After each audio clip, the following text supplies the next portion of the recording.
Hello everybody and welcome. In this video I'm going to show you all controls on your Razer Opus. You can play and pause a song by pressing one time and the multifunctional button on your right ear cup. Press on it and I pause a song, press again and I play song. To play next track you should press 2 times on the multifunctional button. 1, 2. And we play next track. To play previous track press 3 times. 1, 2, 3.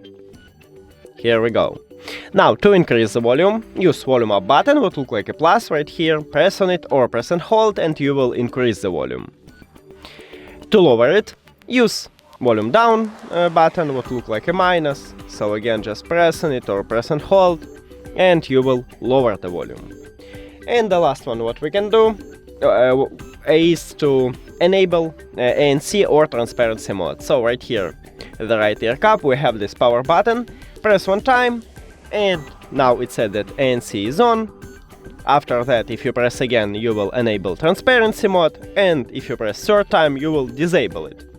That's it. Thank you for watching this video. If you found it helpful, please consider subscribing to the channel and leave the like on the video. It's really important to us. See you later.